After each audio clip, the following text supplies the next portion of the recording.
So our first member of the panel is Alexander Neff. Neff is the project lead for the Technical Portability Project at the University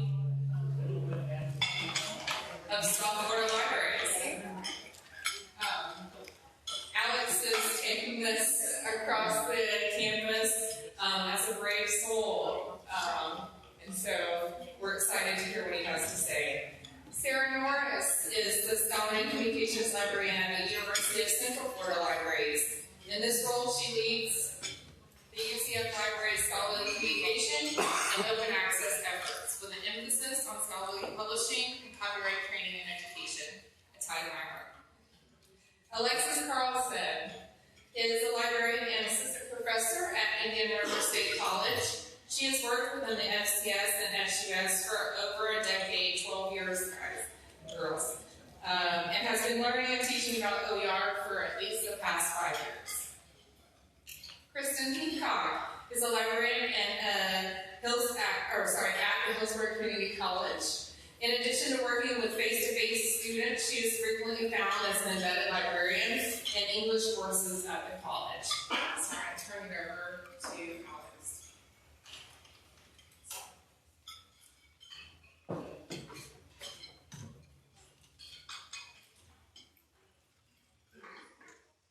So I'm going to talk about our Hillsborough Classroom Plus program.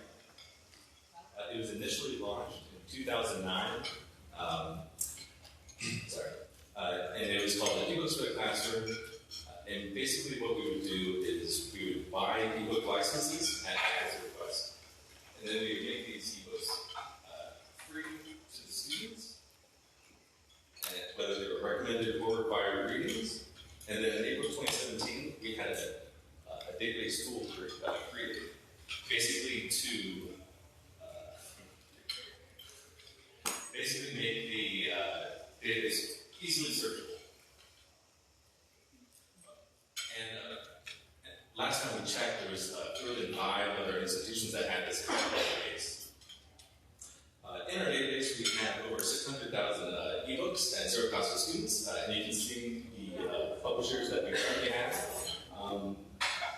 Unfortunately, we can't get all publishers to give us these licensing deals. So the ones that you see are the major ones, and then we have many more smaller imprints and publishers. So the features of the eBooks for the Classroom Plus database tool, it allows faculty to easily browse and search for books that they would like to have us purchase for them. All the ebooks in the database have little or no restrictions on their usage, so they'll have printing, downloading, and unlimited simultaneous usage. And then all the ebooks purchased by this program are accessible to all students at USF system, even if they aren't in the course that requested. This is what the site looks like on the home page, and you can see that you can search by title or subject, author, ISBN. If they have a image that they supply, then we provide it there. If not, we have a little image just to be a placeholder.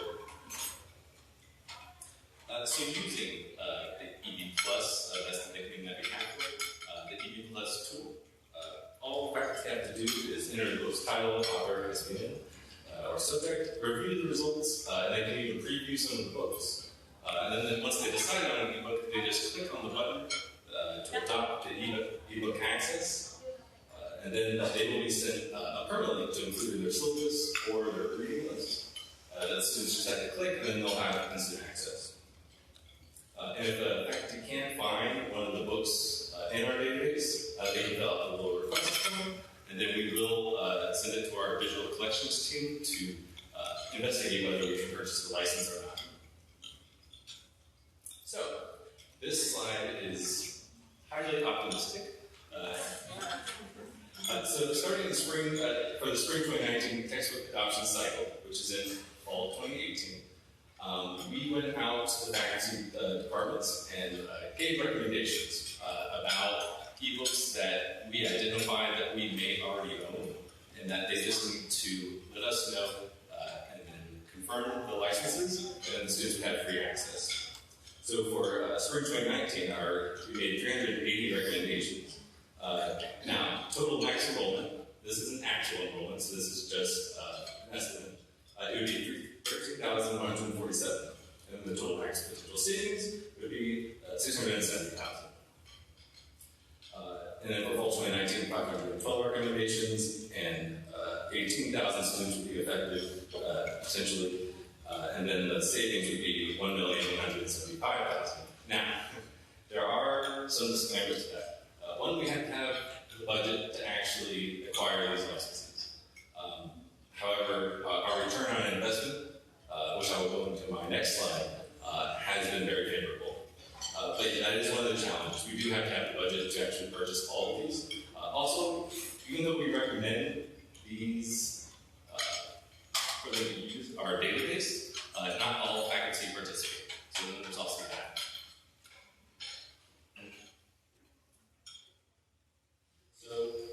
So here we have fall 2017 and spring 2018. The total library cost was $11,854 for the licenses, and it did affect 4,952 actual students, and then the cost benefit came out to around $253,000. So while we spent $12,000, they got $254,000 savings. And then since our inception in 2009 to June 30th, 2018, the library has paid for $153,000 in licenses, and then we affected 29,000 students for a $2 million cost benefit.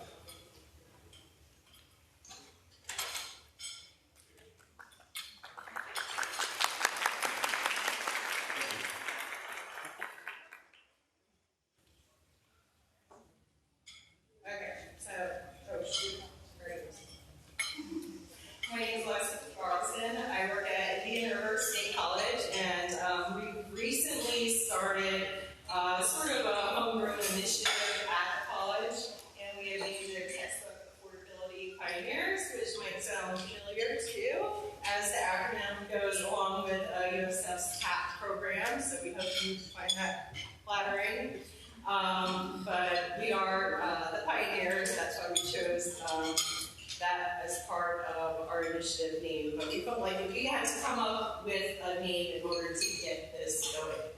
So I'm going to talk to you today about some of the ways we're using library resources to replace textbook content in the interest of making college more affordable for our students. Everything you see here is available through the IRSC LibGuides Open Educational Resources page. I have to put the slides up, but they will be there. And then also the course content that I'm going to be showing you, of course, you can access through our LibGuides as well. So the use of LibGuides has allowed faculty to incorporate various free learning objects within their courses with the help of the librarians, who are experts in the creation and abilities of the LibGuide system. Faculty send us requested readings, and we're able to build courses based on what we find, whether it's licensed as public domain, Creative Commons, or proprietary, as in readings you find within the library's databases. We created citations to the text used within the course, giving the students a similar feature they would receive from a database access to the same material. We also offer students a learning experience in how to correctly incorporate in-text citations within their work through example videos the librarians have created, along with the virtual campus. Working with the virtual campus, the faculty created the lecture videos required.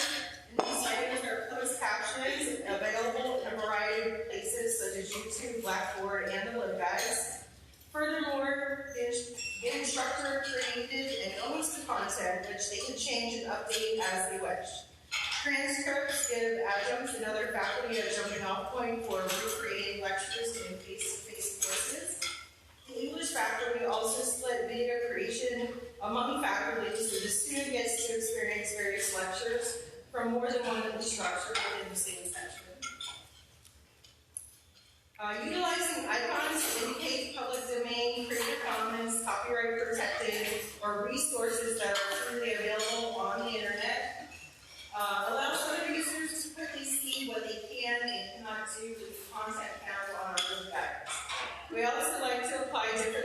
styles at college and have been pushing our English faculty to utilize audiobooks and video dramatizations of literary works in place of or in conjunction with traditional literary texts. So this was Dr. Van Camp's English course. She utilized LibriVox, which is a crowdsourced public domain audiobook website. Volunteers record public domain books for free. And Dr. Van Camp approached the theater professor to ask if his students would be willing to contribute more public domain readings to LibriVox when a story she was using had not been recorded yet. This is some feedback that we've received. This is Dr. Croasfield, who created his own course called The Sociology of Death. And when he created this course, he decided that he was not going to have a textbook, that he could find all the content that he needed through the library. And so he put together different resources, different readings based on his own interest in this topic. He created it in 2016 using the library database readings that, and he taught a total of 100 students from 2016 to 2019. And he had this to say about the ability to use customized readings in his course. It gave him a way to use readings from other disciplines to give him a different point of view, so it's not all so. This feedback is from Dr. Stephen Knapp, who teaches American literature. Not only does Dr. Knapp realize the savings for the students, but here he points to the savings incurred by the school districts who are required to supply textbooks for dual enrolled students. The state allocated over $400 million for K-12 instructional materials in Florida during the 2018-19 school year alone. Additionally, the funding for instructional materials for students who participate in dual enrollment has been calculated at $18 million a year. And this is from Dr. Van Camp. I keep telling faculty that they ask their students to give them original research papers. The students have to research a variety of sources and pull it all together into one cohesive essay. Why aren't the professors taking the time to do the same within their own discipline to create their own materials? It's quite daunting for anyone to consider writing an entire textbook on their own, but I challenge the faculty to start slowly and change one chapter, one module a year or a semester, and eventually they will get there. Our biology department used a team approach in creating PowerPoints to go along with the adoption of the OpenStax biology text they chose to use. Money. In case you don't know, the SDS and SUS share large databases of resources, which helps us to incur a lesser cost from the vendor, because as a consortium, we carry the largest scale of adoption and use, and we each have individual subscriptions to the newspapers, magazines, peer-reviewed journals, audiobooks, ebooks, and various resources that you find in the state-funded databases. We also have a group of people who can handle the bargaining and licensing of these resources without taking away an entire library position at each institution to do all the work that goes into organizing and troubleshooting this technology. We are very lucky as a state to have Carlson working in our best interest. For the next budget year, Carlson is operating with a $500,000 reduction in budget for these resources. Their projected database price increases at the highest level of 5.5% to help bargain with vendors without losing too much access. Just to give you an idea of how big deal package subscriptions take some of the burden off the colleges and university prices, here is one example of a quote for an individual institution to purchase the archives of several popular magazines on their own. It's a one-time cost for each magazine back issue package, but also included is a flat 2% annual maintenance fee that begins 1 year after purchase. So it's totally unfeasible for IRC not the resources that we have without policy and big vendors. So the consumer price index versus the periodical price index, y'all pay attention to this.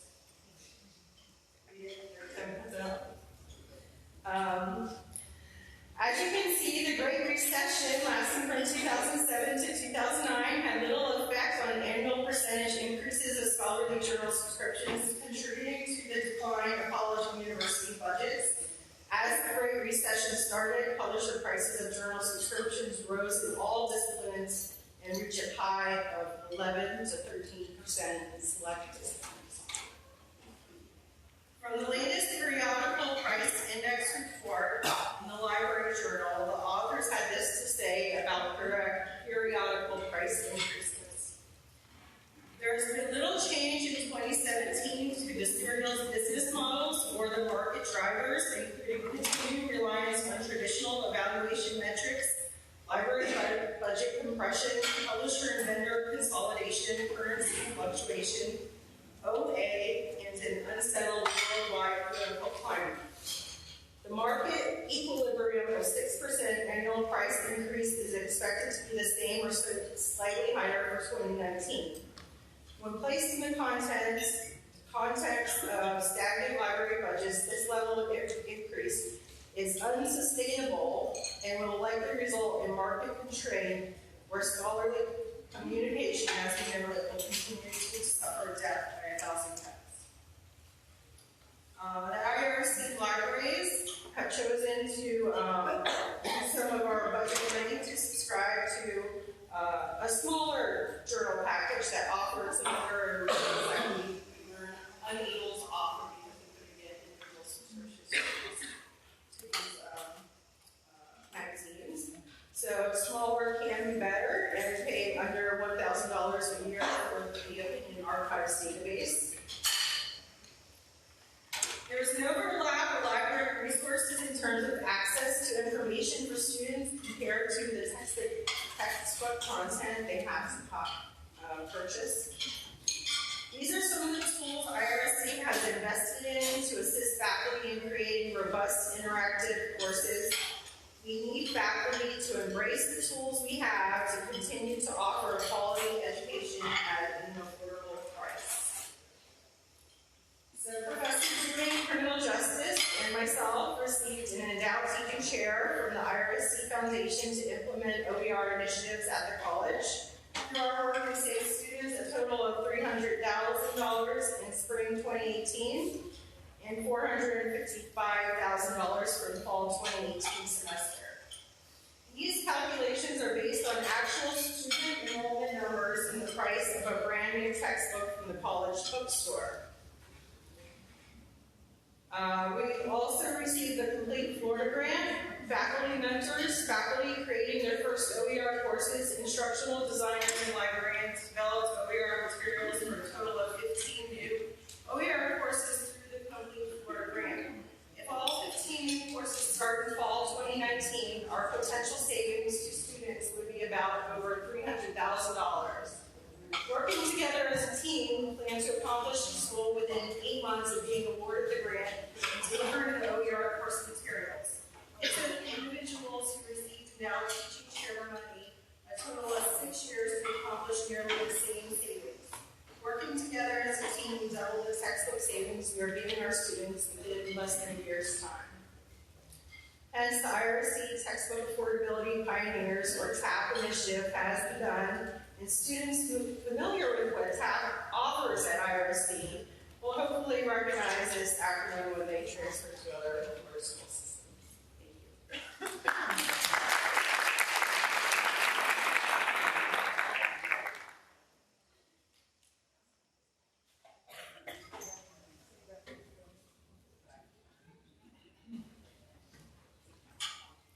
Hello everyone, I'm Sarah Norris. I'm Scholar Communication at the University of Central Florida.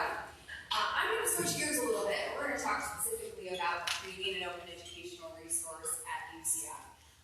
So I probably should have subtitled this, Creating an Open Educational Resource. It's complicated. And that's one of the things that we'll definitely talk about throughout this. Switching gears as well, thinking about library resources, not just as materials or things that we house in the library, but also us as librarians and library support staff as library resources in facilitating OER. So just something to think about. I'm going to cover things really quickly, so if you have something you have questions about or you want to talk more in detail, please feel free to reach out to me and my colleagues. Several of them are here today, and we'd be happy to talk through with you. So I'm going to highlight an open educational resource that we built based around English Lit 1. It was based on medieval literature, and so the faculty member reached out and said, hey, I'm using the how can I make this free or accessible to students based on materials that I'm covering in my course readings.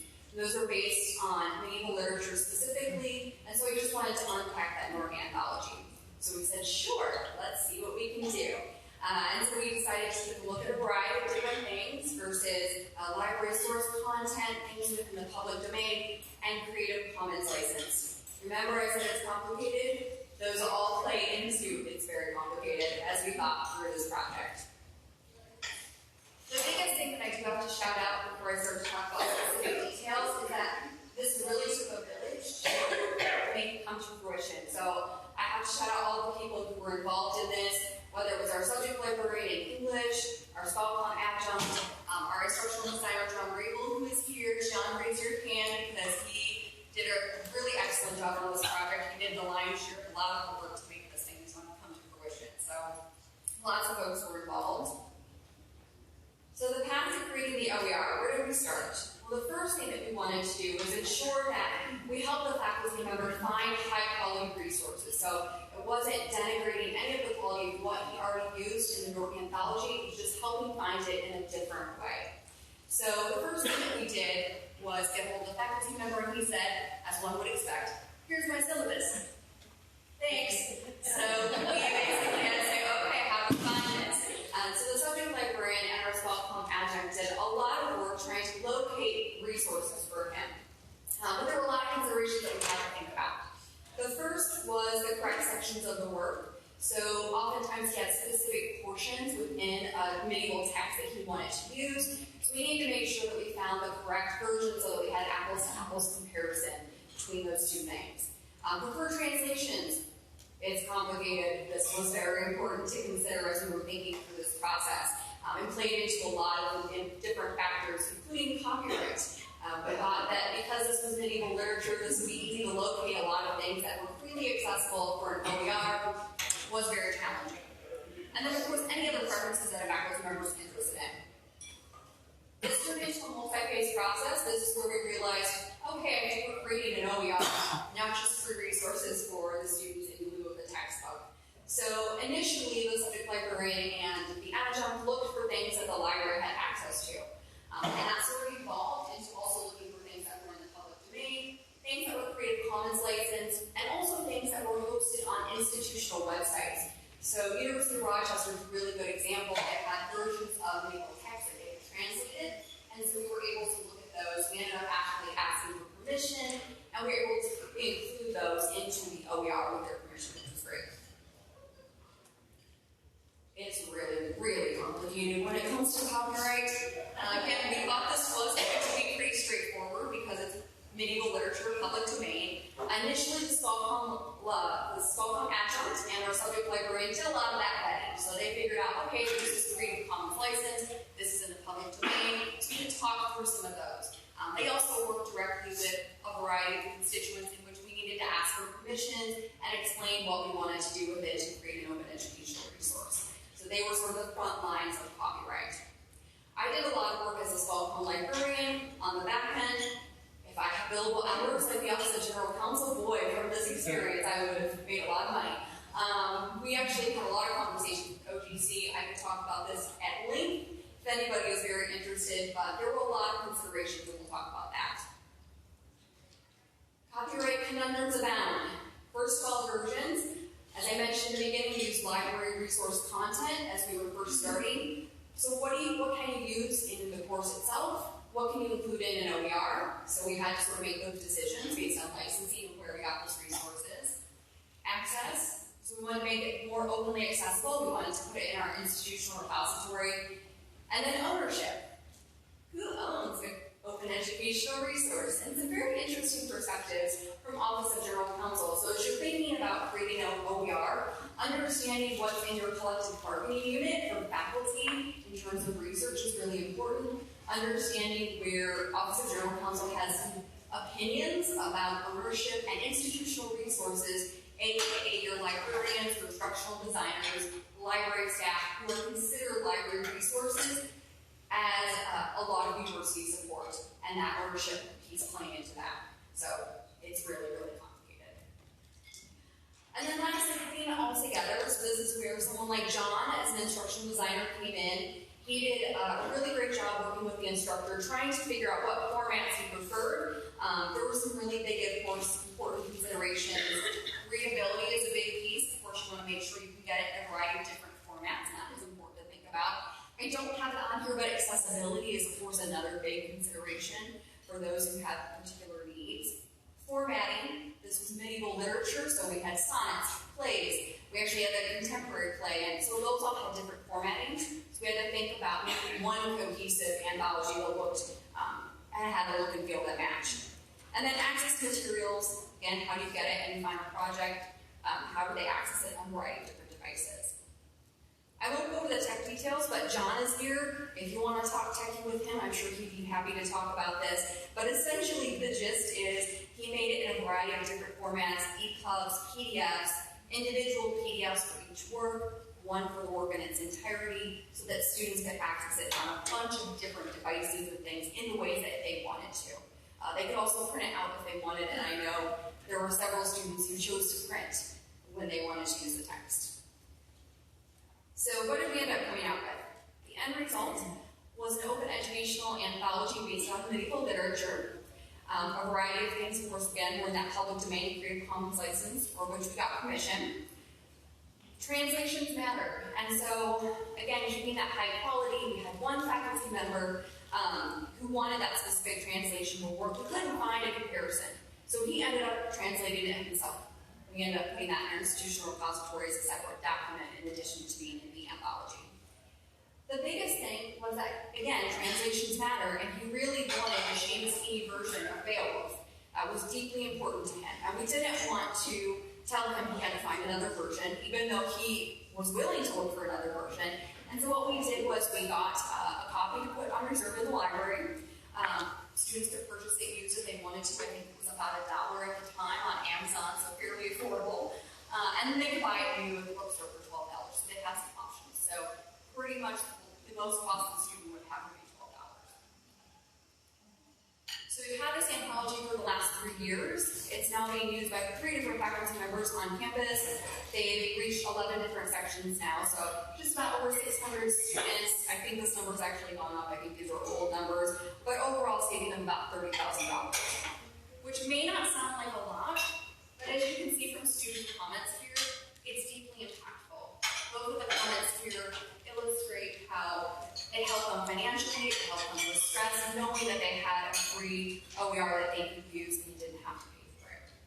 So I think that's always really important to share those student comments. So with that, I will turn it over to the next presenter. And again, if you have questions, please feel free to reach out.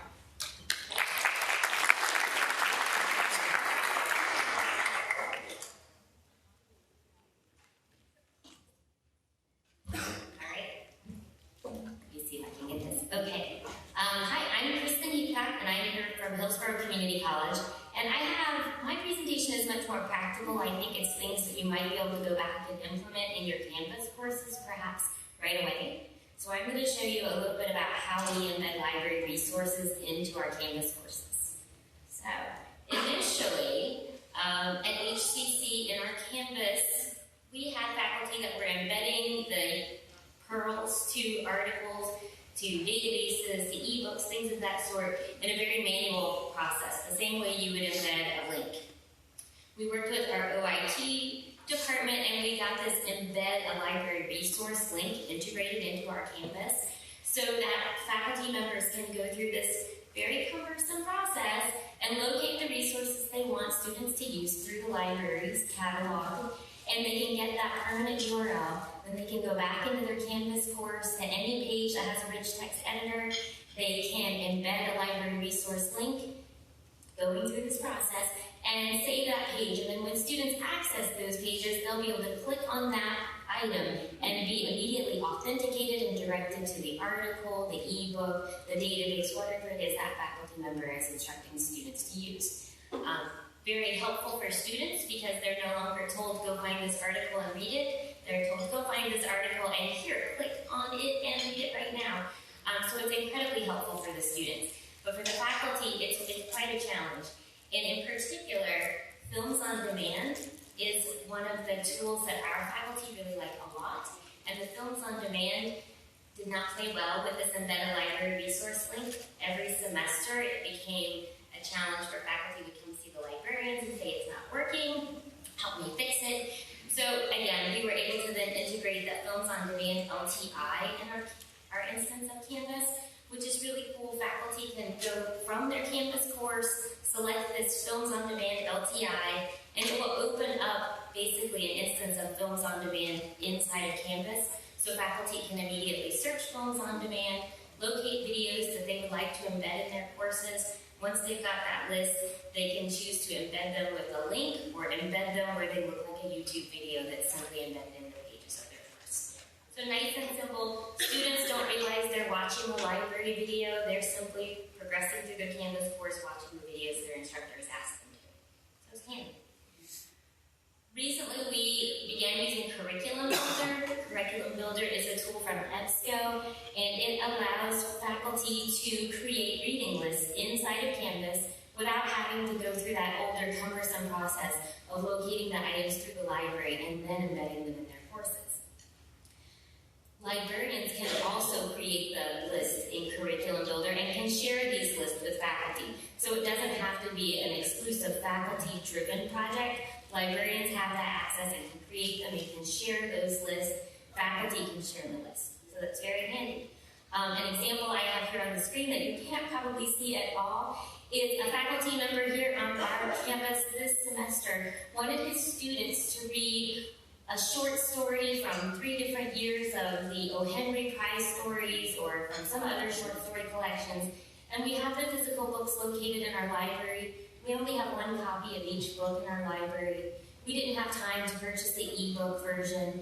Instead, what we were able to do was we were able to use Curriculum Builder to find the short stories that are available in our library databases and create the reading list. So students go to their Canvas course, their instructor says, read one of these stories, and they can immediately access the story and read it. So we've eliminated that frustration component that students encounter a lot whenever they're trying to use our library resources. At the same time that we built this in Curriculum Builder, we also built it in LibGuides, and the time that it took for us to make that LibGuide that had the links to the articles was probably about 10 times as much as it was in Curriculum Builder. I spent hours doing it, and Frank helped me, right? We tag team, and we did this, and it took hours for us to make that. Versus in Curriculum Builder, I had the list, and I was able to quickly search and make those reading lists for the students. So here's actually how Curriculum Builder works. Instead of all being similar to the other resources that we have, you would actually go into your Canvas course and you'll open up modules, and you will add an external tool to your module, and you'll embed what we call it library resources. So you'll embed that, and once you've embedded it, you open up the link, and it's kind of like the Films on Demand, where it allows you to immediately search what you're looking for while you're still in Canvas. So you're not having to go out to an external site in order to locate the items you want students to use. You search for those items. Once the results come up, you'll see the list of all your results. You'll have facets on the left-hand side so you can narrow down the results. And then once you find what you want, you click on this blue Add to Reading List, and it's in your reading list. It's now in your course. So you as a faculty member, you as a librarian who's helping a faculty member, it's incredibly simple to get those materials. It's not always incredibly simple to find those materials because the single search here isn't always fantastic. But it's okay, right? We can manage with it. Curriculum Builder also allows you to add materials that are not necessarily found through the library's website. So you can add outside URLs that you have. You can add links to other resources that are available through the library that don't happen to pop up through the search. So you can do a little more manual outside work, but to make one comprehensive reading list for your classes. The reading list you can make into folders, right? So you can have a folder for week 1, week 2, or you can just have one gigantic reading list. The problem with Curriculum Builder, the problem is it only automatically authenticates you into those EBSCO materials, right? So if you found something, your students are logged into Canvas, they're automatically